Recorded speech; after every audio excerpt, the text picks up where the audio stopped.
Hi,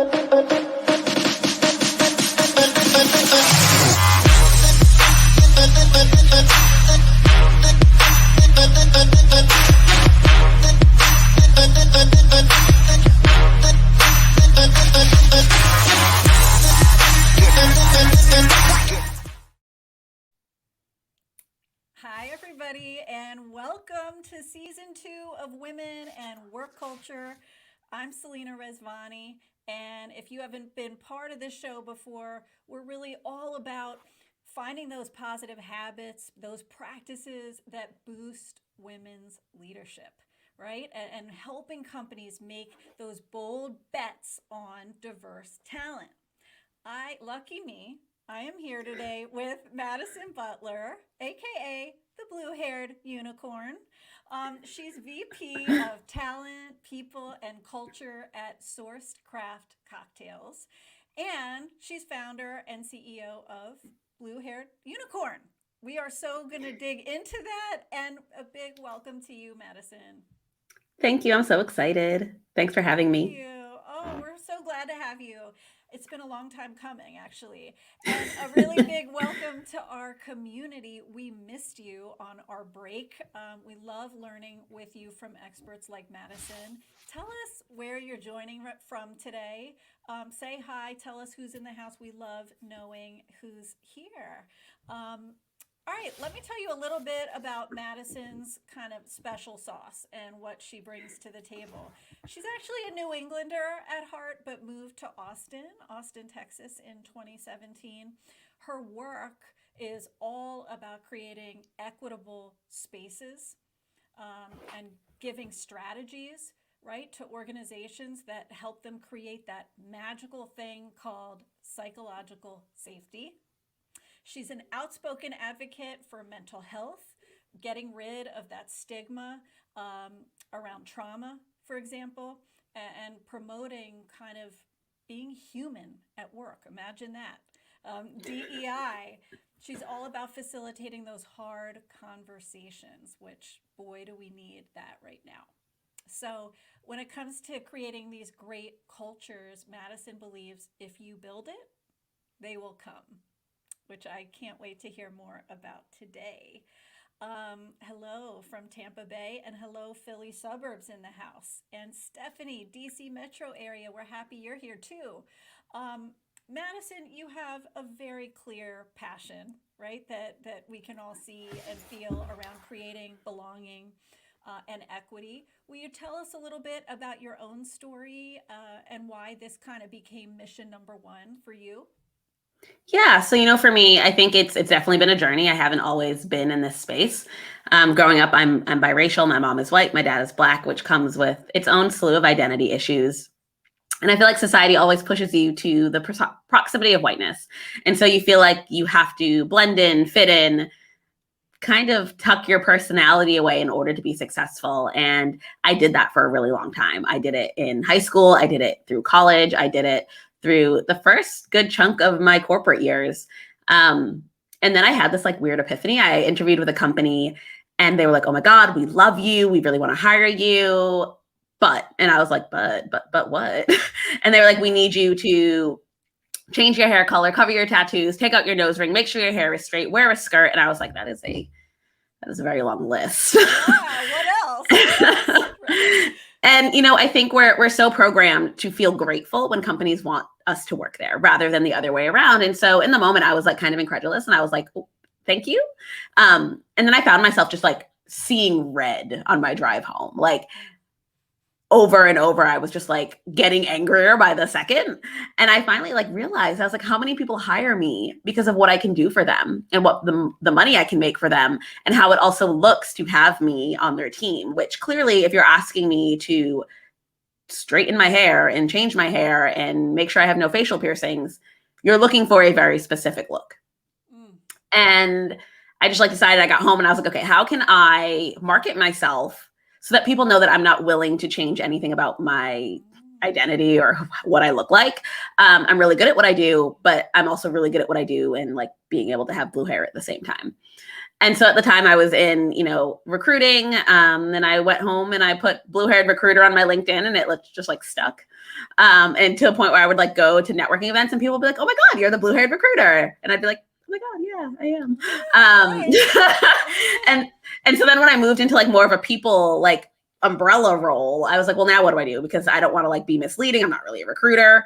And I was like, well, I kind of feel like I'm a unicorn. Like when we in recruiting think about the candidate that is so hard to find and so valuable, we call them unicorns. And I was like, that's me. Like I'm 100% very good at what I do. I am hard to find. I'm particular about where I go. And so I'm just going to roll with it. And I've been rolling with it ever since. That's beautiful. I love that. That, kind of feels lousy to serve up the Diet Pepsi version of who you are, right? Or be asked to dilute who you are and keep Oh, toning yeah. it down, right? So I love that you went the other way and it's memorable, right? It's memorable. It leaves an impression. Your presence is felt by people this way. I love it. Hello, Candace from New Jersey and Artie from San Diego. It's so great to see you all. Anissa chiming in with, yes, don't change yourself. I want to ask you, you have what sounds like just such a wicked cool job and role in a cool company, VP of Talent, People, and Culture at Sourced Craft Cocktails. Is there an initiative you're working on right now that you're especially pumped about or excited to be, kind of spearheading? We're just growing so fast. We are incredibly lucky to have been really successful over the last year. And so we tripled in size in the last 12 months. And so I have an incredible amount of open roles open, like 8 of them. So if you're looking, I'm hiring. And we have a really distributed workforce, but really centering on being intentional around who is missing from the table. And so often we talk about inclusion, and I really like to actually look at it from the way of exclusion. Like when I look around this table, whose perspective is not here? And so really making sure that we're being intentional about who we bring to this organization and to this mission. And that's really exciting for me. I love it. That's what a great place to be, right? Where you can really staff thoughtfully. You're not just totally in reaction mode, right? But you can really say who's missing, whose voice should we be hearing more of. This is fabulous. I want to dig a little bit into culture. First, I want to encourage you all. Send your questions to Madison. What are you wondering either about her own journey, her career and leadership journey, or a question around, DEI, diversity, equity, and inclusion? What we know is lots of underrepresented people can feel pressure to conform to the idealized way. Yep. You used a really great term, proximity of whiteness. Often that is white male leaders, who are the Yep. majority. What kind of advice do you have to those folks who might be feeling some of the pressure to be like them? So I think the first thing is I also know that I speak from a place of privilege. Not everyone gets to show up the way that I do and the way that I've chosen to. So for me, the most important thing is if you don't have the opportunity to show up, it is imperative that you're taking care of yourself. It is so exhausting to be two people every day.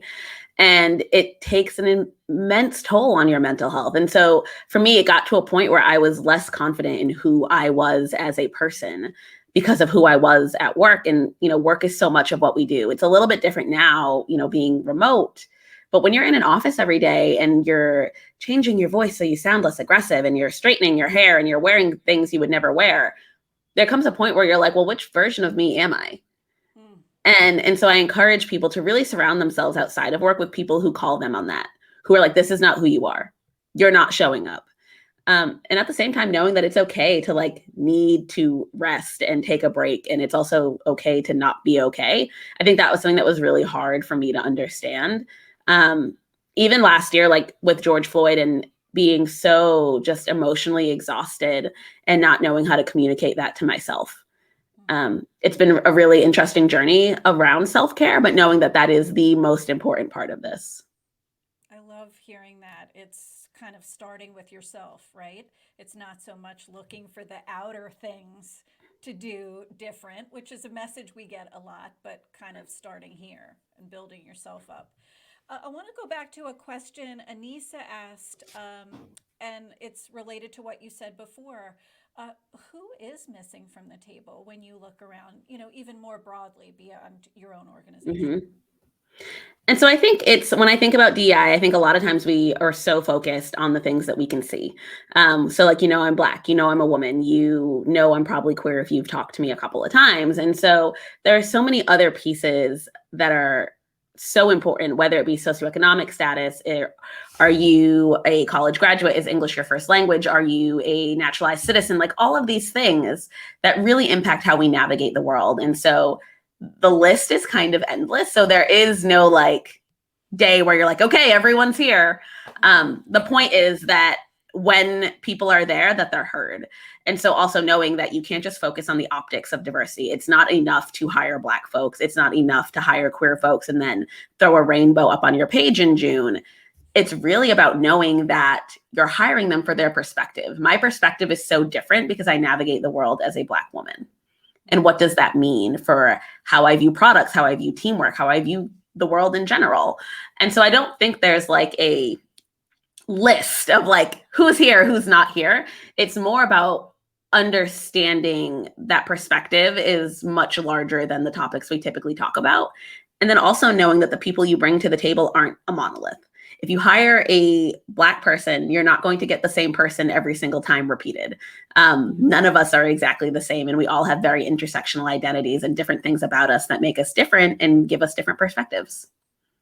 Love it. So you're never done this, right? You're never like, okay, the paella is officially, varying Yes. out. Like you keep at it, right? You keep looking whose voice is missing. Thank you for that. I think that's a great perspective.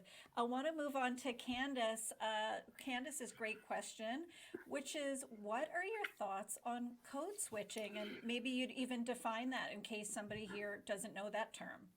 For sure. I actually very often I do a keynote on code switching. It's something that I'm super passionate about. But code switching is how you change, whether it be mannerisms or the way you dress or the things you say, to fit into that societal pre-created box a little bit better. And so when I was talking about putting on my phone voice so I sound less aggressive, that would be considered code switching. Or even just if you think about how you dress when you go to work versus how you would dress in real life, or do you straighten your hair every day instead of wearing it natural because it's seen as more professional? And I'll put professional in quotations because it's actually not a word that I use. And I think it's incredibly common. And I think it is just as emotionally exhausting as anything else. And for me, it is a huge, huge, huge, huge piece of workplace trauma. And society has made us feel like we have to code switch in order to be successful. We are essentially coached from a very young age to believe that there is a right way to be, whether it's a right way to be Black or a right way to be queer. Like there are all of these things that are unnecessary expectations of humans. That are, like I said, just unnecessary. And it doesn't matter if my voice sounds like this or if it sounds like this. I'm probably saying the same thing. And so code switching extends far beyond the things you say. It extends to, do you speak up in a meeting, or are you too worried about being the angry Black woman? And so for me, it's just such a huge piece of workplace trauma that compiles on itself. And so you take that to your next organization and your next organization and your next organization. But it's not the burden of the oppressed to fix that. Organizations have to be aware enough to understand how they can create environments where people feel like they don't need to do this. Yeah. And if you think about it on a practical level, it is awful to be sitting there trying to origami yourself into what's liked, accepted, ideal in that organization, right? But let's be honest, it's also competing with your ability to like shine and do what you're there to do, why you were hired, right? Because you might be calculating, thinking, what should I do next?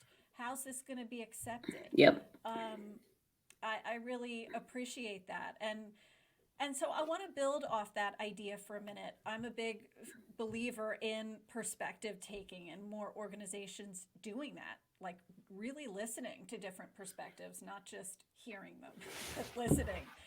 As somebody who's Black and queer, how do you feel organizations could be doing a better job bringing an intersectional lens? an intersectional lens to work, not just lumping people in great big categories. For sure. So I think that's actually something that companies struggle with because the conversation gets even harder. One of the things I often talk about is when you have to think about things from an intersectional lens, you also have to think about the issues within groups. And so I know as a queer woman, a lot of the crappy comments I get may also be from Black folks because Black folks are also traditionally very religious. And so how do you deal with that intercommunication within a community when you kind of judge them as a monolith? And so much of this work is companies being able to look in the mirror. And that's kind of where we see the holdup. We see a lot of companies who want to talk about this work, they want to talk about it, but they don't necessarily want to do it because it involves an incredible amount of self-awareness, which means as a C-suite, as a board, you have to be able to say, like, these are my biases, and this is how the company has been created thus far based on my own biases and my own identities biases against whether it be people who look like me or not, and being able to work backwards from there. I think a lot of times people aren't willing to do that because it's a crappy conversation to have with yourself and it doesn't feel good. It doesn't feel good to own that you've hurt people or that you've created situations that hurt people or that in general you have some thoughts that are just like a little iffy, and being able to coach yourself out of that is incredibly hard. Mm. Yeah, companies, all I can think is if they can make being a little bit introspective more normal, Mm-hmm. more a normal part of their process to be introspective, to kind of see it as a strength that they're doing that, not a weakness that we have some gaps, but make it routine, right? So it's Oh not yeah. so exceptional. I love it. Michelle saying we need more convos like this. Yes, you talked about your journey, and you seem like somebody who has such a great clear read on your own voice, that you have that ability to share your voice with the world. Can you talk to us a little bit about that process of finding your unique voice? For sure. So it's definitely not like a happy story, but I'm wildly transparent. So I'll give it to you.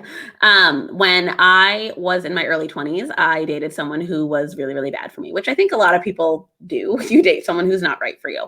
However, my relationship was incredibly volatile, incredibly violent, and incredibly abusive. And so he spent 3 years not only, physically being harmful, but really changing who I was fundamentally as a person and making me feel like I had to be that person in order to stay safe, which is a different world when you feel like you are putting your life on the line by being authentic or being real. And so you and I talked about this before we came on. I'm child free. He had kids. Like I was up packing lunches and ironing, and like I don't even own an iron.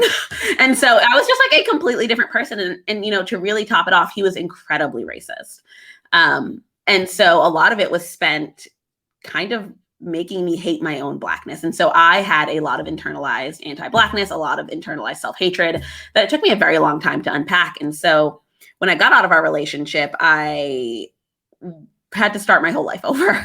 I essentially left our apartment in the middle of the night with my 2 dogs and enough clothes to like get my little butt back to Rhode Island, because we lived in Houston, Texas at the time. And then our breakup went viral, like BuzzFeed, all of the TMCs you could think of. And everyone made up a story that wasn't real based on the fact that I was Black. And so that was for me like this wild moment that I was like, I've spent my whole life trying to fit into white spaces to be accepted, only to know that when push came to shove, they only cared about the fact that I was Black. There was no hiding it despite my straight hair or the fact that I listened to country music or like that I wore Sperry's, like none of that mattered. They made up stories based on how I looked.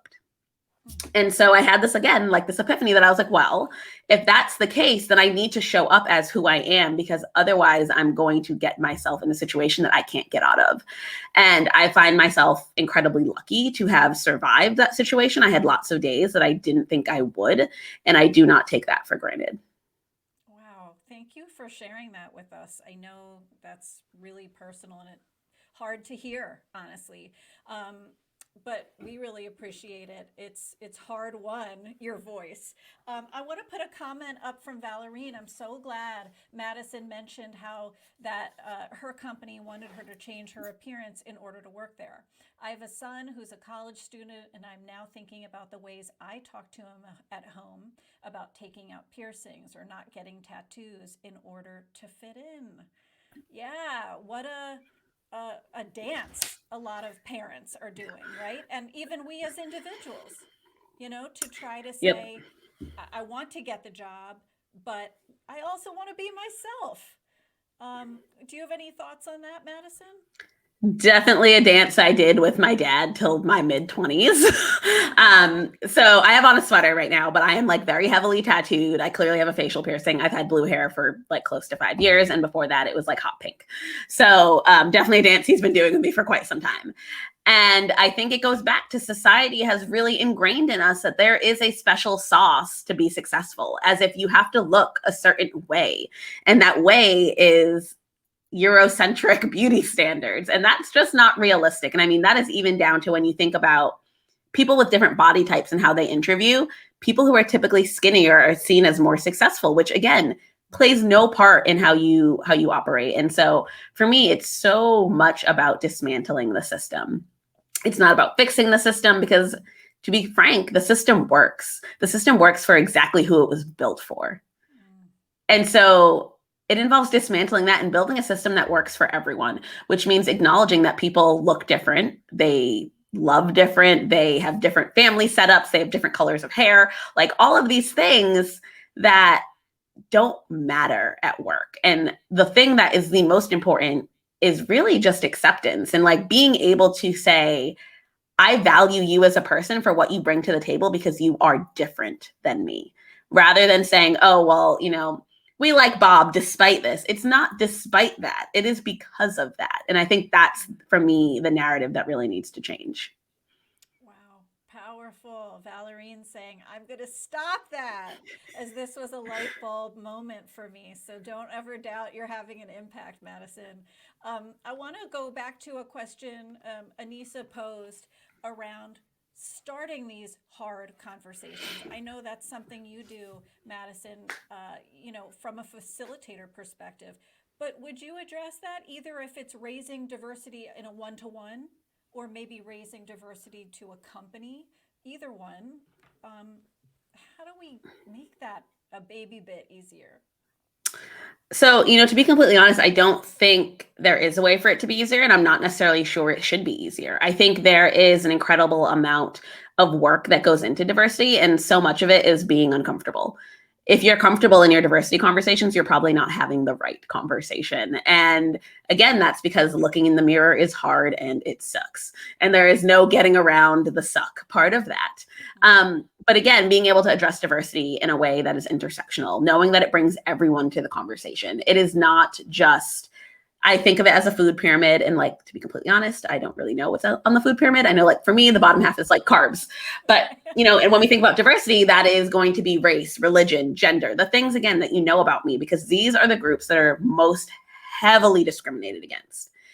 But it also, like I said before, it involves your socioeconomic status, your college degree. Are you a caretaker? Are you a parent? Like there are all of these things that bring people into the conversation. And so knowing that this conversation matters to just about everyone, there is no one that it excludes.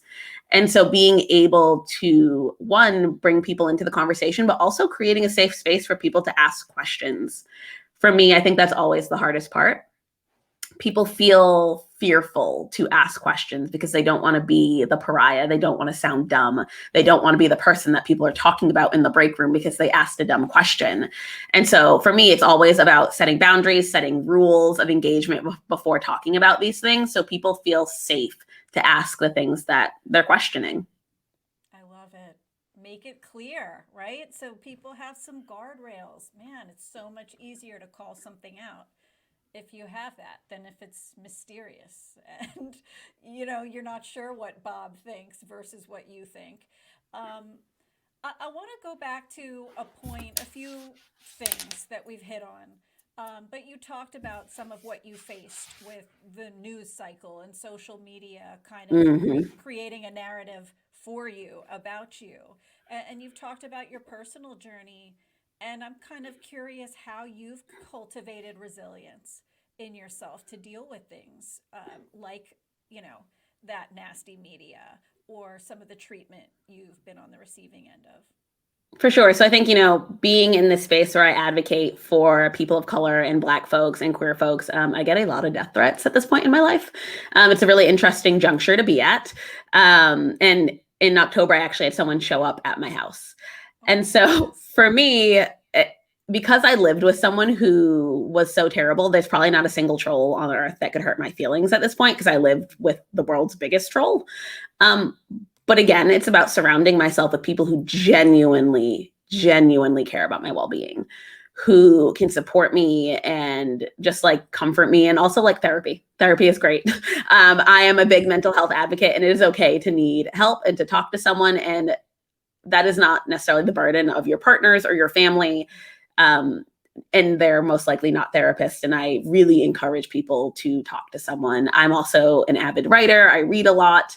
But also, I really try not to internalize other people's nonsense. Mostly because I understand that hurt people hurt people. I have been that person. I acknowledge that I hurt a lot of people when I was in that relationship and even beforehand and probably during my healing process. And so I know that if you are so comfortable like berating me or bullying me or threatening me online, a person you've never met, there's most likely something much bigger that you're going through. And so I try to lead with empathy to know that I'm not the problem here and that you're working through something that I hope you see the other side of. Wow. Wow. What a wow. Evolved is the word that comes to mind, an evolved way of thinking about that, and generous and empathic, as you said. I want to talk to you about an important project of yours, which is Rage to Rainbows. And I wondered if you could tell us about that So that special passion project. yeah, so this is exactly where it came from. I was like getting at some point like so bogged down with like just how many comments there were on my page. And I'm always so willing to educate someone, but I think there's a point where you know that like this person doesn't want to learn. They just want to be rude or like, just aggressive. And so I was like, how can I push that energy somewhere better? And I was like, all right, well, for every racist comment, I'm going to donate here. And for every sexist comment, I'm going to donate here, and so on and so forth. I posted it on a Sunday, and I was like, that was like a pretty tame post for me. The post got like 100,000 views, and I got death threats from that one. And I was like, well, now I have to do it. And it was so much because I know that, again, if you are comfortable bullying me, a stranger on the internet, you're probably not that fun to work with. And so there are probably victims of your abuse who aren't me, but your abuse is a little bit more impactful because they work with you or you're their neighbor, so on and so forth. And so I was like, well, how can I put this energy to protect the people in their actual lives? And so I picked groups and nonprofits that support their victims, whoever they are out in the world, because that has a much bigger impact than me like giving you a snarky response, which that is my rule. Everyone gets one snarky response and then I exit the chat, because I want people to know like I am quick on my feet, I'm very witty, and I'm quick with a screenshot. But that's all you get from me. Anything else, like I have a fee to book time with me, so you're welcome to do that. I love it. I would even argue that's a form of self care, right? To give yourself the chance to rebut it and, get your own little meme or whatever you need to in there, but then flip it. Yep. What a beautiful way to make lemonade out of that, Madison. Yeah, and Awesome. we just pulled our numbers from 20, what year was it? 2020 last year. And so I have a co-founder. Her name's Emily. We pulled the numbers and we raised over $12,000, and we launched in November. So from November to December, we raised 12,000. And so that felt more impactful than, telling people to F off. Wow, you are so inspiring. Oh my goodness, this is so much fresh, um, just such a fresh perspective, I think, for many Thank of us you. to look at even something as gross as hateful behavior, right? Exclusionary behavior, toxic, nasty, energy some people are putting into the world. We have a tradition here in wrapping up, Madison, to ask our guests, our wonderful experts like you, for a parting truth bomb. Something you really want etched into our minds, tattooed on our brains. What is that for you around getting this belonging thing a little more right? I think it goes along the lines of protecting your energy and knowing where to educate and where to step away. And that it means it's okay to unfriend that person from high school, from that's never left your hometown, that only engages to fight with you. Like it is okay to step away from those situations and knowing that not everyone has your best interest at heart. And sometimes you have to love people from far away. The old oxygen mask thing, right? Yep. Take care of yourself first. Yep.